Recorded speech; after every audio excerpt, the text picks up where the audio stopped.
Welcome back to the J2D2 Podcast. I'm your host, Jeremiah. And I'm also Jeremiah.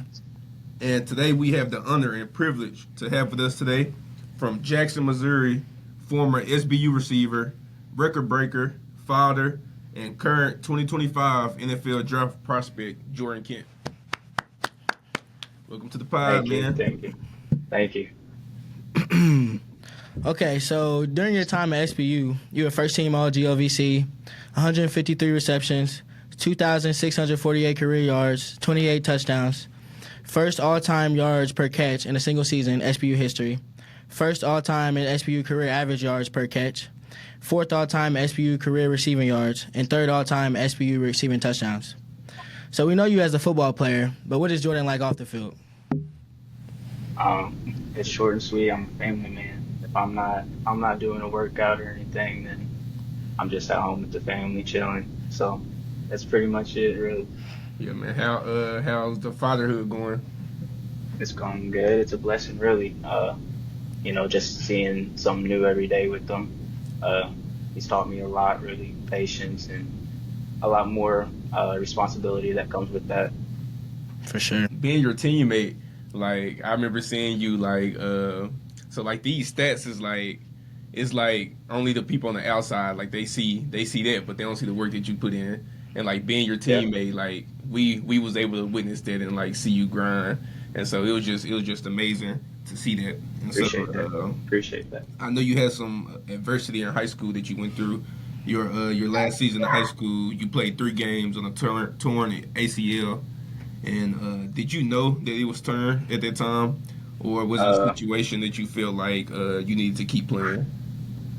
At first, we thought it was my IT band, so I kept playing on it, and there came a time where it buckled, and it was iffy on if it was my IT band or not. So I went to go get an MRI, and I tore my ACL and my meniscus, and I had to have a meeting with the coach and my mom to decide whether or not I would continue to play football and finish out my high school career, because you can't pull a red shirt in high school. So Yeah, that's funny. As someone who has torn their ACL, I didn't play on mine. What was it like playing on that? Like, I'm sure it limited a lot.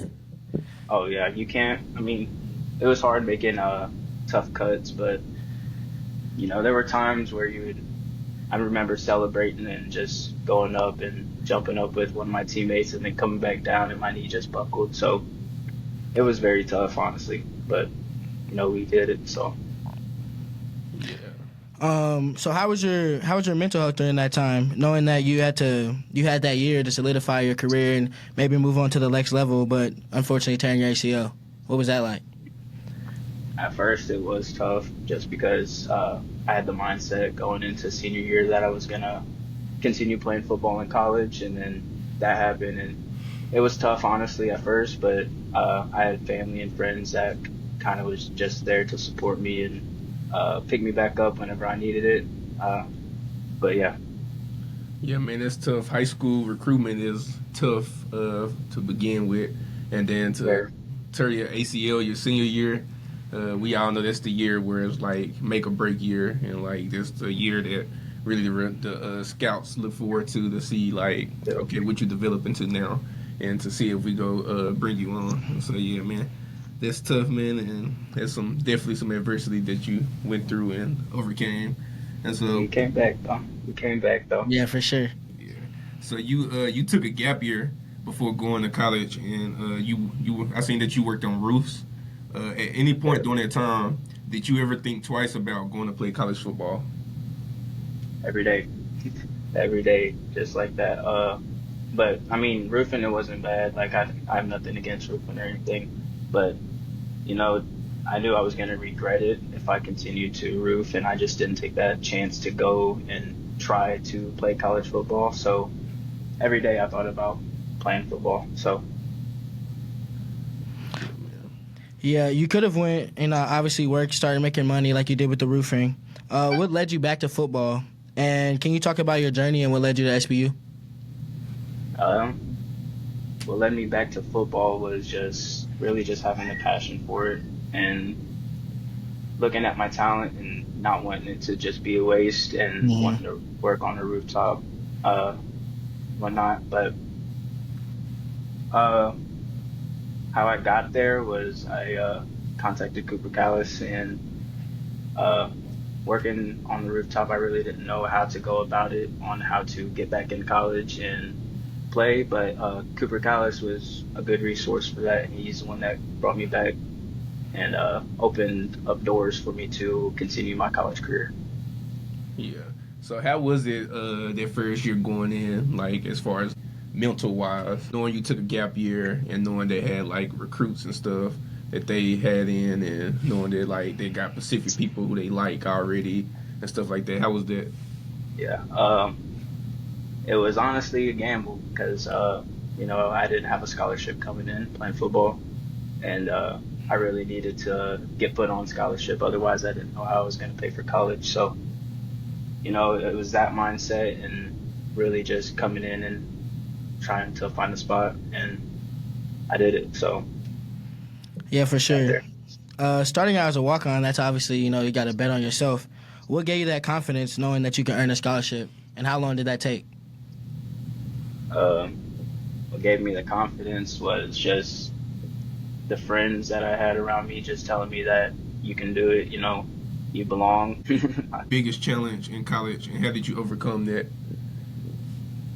My biggest challenge, as I already said, was being a walk-on. So that was a challenge for me. And then, of course, my sophomore year, I had a child. So that was another challenge, balancing school, work, and being a father all in one. So that was a challenge for me, especially him not knowing if he's going to be able to go to daycare the next day. Sometimes I had to bring him to class with me.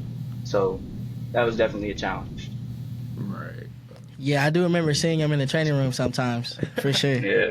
So what advice would you give to like walk-ons who's struggling with that spot of like, I don't know if I'm gonna get a scholarship, or like why would I keep doing this and I don't have a scholarship yet? What advice would you give them? Just gotta keep grinding. The things that you don't think are being seen, they're definitely being seen. Mm-hmm. Knowing that the transfer from high school to college, it's tough because whenever you get to college, it's really just talent against talent.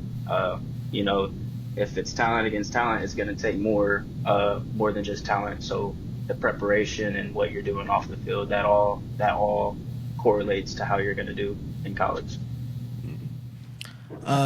Sticking with the advice, what is some advice that you would give to people who come into parenthood during their time in college and also are playing a sport, balancing that? You gotta be patient. That's the key thing, is patient. It can be tough at times, for real, but just really being able to balance your life and your life at home. So just finding a way to balance, really. Mm-hmm. Man, we got Jordan Kent dropping some bars on J2D2 Podcast, man. Who were your biggest influences on your development as a player? Right, coaches, teammates, or anyone else? Yeah, I mentioned them already. Cooper Callis, for sure. He held me to some high standards, and my high school football coach also held me to high standards, and treated me differently because he knew my goals and knew that I wanted to go off and continue to play in college. So definitely them. For sure, yeah. Having the privilege to meet Cooper, great guy there. Yes, sir.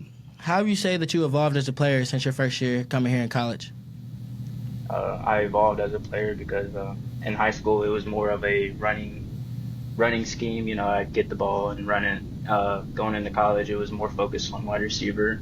So I was able to learn different coverages and learn more about the defense and what the defense is doing. So I was able to evolve as a wide receiver and not just really just a running type of receiver, if that makes sense. Mm-hmm. You definitely develop as a receiver. Routes wise, like just watching you at practice and watching you in the game. I remember we could throw a screen to you and you'd take that junk to 70 yards touchdown. We like, man, just get that thing to JK every time. Sure. So, how do you approach game preparation? Like, what's your typical routine leading up to a game? Hey, from the start, uh, from wake up, I turn that rod wave on, and I live in Springfield, so it's a 30-minute drive to the school. So I just jam the whole way there. Whenever I get there, headphones on, I'm locked in, going over the plays that was scripted and just different scenarios that could take place during the game. Really. You mentioned that in high school that you were doing more running and you had to learn your route running in college. Do you think that helped you? Because, like, as someone who seen it on the field, you do have an unorthodox route running style. Do you think that gives you an advantage? I definitely feel like it does because it's something that, like you said, you don't really see it as much. So going from a DB and seeing, the same stuff from wide receivers, and then I get up and I run a route that you haven't seen before, or I do something that you ain't seen before, then it's a lot harder for them to guard me, really. Right. For sure. So, what do you think separates you from the other receivers? Like, is it blocking? Like what? I think one of the things is definitely realizing the field or knowing the field that I'm in, and whether it's I need to sit down or if I need to keep running. There's that, and also route running too. I feel like I'm pretty good at route running. I think. I mean, Yeah, definitely, man. You don't break all them records without being a good route runner. Yeah, facts. Also, you're competitive. I remember seeing that at practice. Yeah, Just going to gotta anyone. have that competitive. Yeah, Gotta yeah, have it. for sure. Is there anyone that you've modeled your game after? I like to think Puka from the Rams. Yeah. I feel like it's nice. I model after him a little bit, and then Devontae Adams, route running. I watch them a lot, so I try to, mix up stuff up. Okay. How often do you watch them? Not really often, but I mean, if they have a game on, then I'm gonna watch them. Yeah. What's your favorite NFL team? Do you have one? I gotta go with the Chiefs. Gotta go with the Chiefs. You go Yeah. to hometown. Too bad y'all won't get another championship at least next year. Oh, we will. We will. Cowboys gonna be there. Crazy. Okay, we'll see. We'll see about that. Yeah, man. So, what's a moment or game in your college career that defined you or made you who you are today? I know from the start of it, whenever I first got here, William Jewell, my freshman year, I took back 2 KORs in a punt return that game. Oh, yeah. Really solidified my name and showed everybody that, I'm here to play. And there's that game, and then another game is Missouri S&T. It was kind of a tough game, but coming out at halftime and I just seen everybody down, you got to look at the positive in things, and that's what I was just trying to do for the teammates, just trying to pick everybody up, and that's who I wanted to be seen as, really. Right.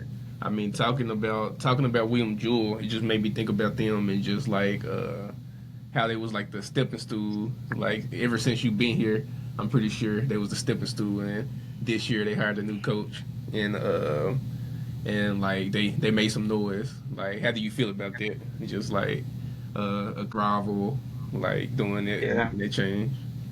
It was a tough game, but there was things that we didn't do, and there was things that we did, but I feel like you guys got them this year. It's already over, so. Right. Did you hear? I'm pretty sure you heard the news about Coach Clardy as well. How do you feel about your former college coach leaving to play at to coach at one of the local high schools in the town? I'm happy for him, just to be able to stay in town and, still be involved with SBU. Mhm. And he has the opportunity to coach his son too, so that's another blessing. So, I'm proud of him, and he's an amazing coach, so just keep going. Shout out Coach Cardi. Is there any advice that you could give to young college athletes or high school players who are looking to play college at the next level or play football at the next level? Yeah, like I said, it's talent against talent. What you do to prepare. If you're in the film, studying the other team, individual players, what you do off the field, that all correlates to how you're going to do in your college career. It's a job. So whenever you get to college, coaches have the option to let you go or keep you there. So you gotta have that mindset of just working, grind. Yeah, For sure. So I'm a big guy on mental health and really just celebrating yourself, because a lot of times we can get down on ourselves and stuff like that. So if you were sitting in front of young Jordan Kent, what would you say to him? Like when you was at that moment where you tore your ACL and like everything seems to look like it's going down and like there's no like future ahead, like what you saying to young Jordan Kent at that time? I'm extremely proud of him, honestly. But going from tearing ACL and feeling like you just basically ended your career and can't play football anymore to breaking records in college, it's a big eye opener. Just I did it. Really, I did it. Yeah, I For mean, sure. dude, are you like? Have you really like look at the fact that you broke all them records, or is it still like sinking in? Because like man, It's still it's huge. Like we're not talking about like high school. We're not talking about like some trash league. Like we talking about college. yeah, it's still sinking in a little bit. It's still sinking in. It hasn't really like,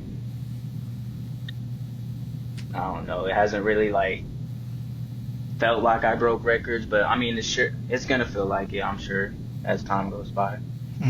Right. Definitely, man. Every receiver that comes through SBU is gonna know about Jordan Kent, man. Facts. So congratulations on your career here. Appreciate you. I appreciate you. Also, obviously you're in the prospect for the 2025 NFL draft. What kind of player are the coaches getting? If they draft you. They're getting a player that grinds, never satisfied with how he is. If they need me to go do something, I'm gonna do it. I'm gonna do it. No complaining, nothing. I'm gonna do it.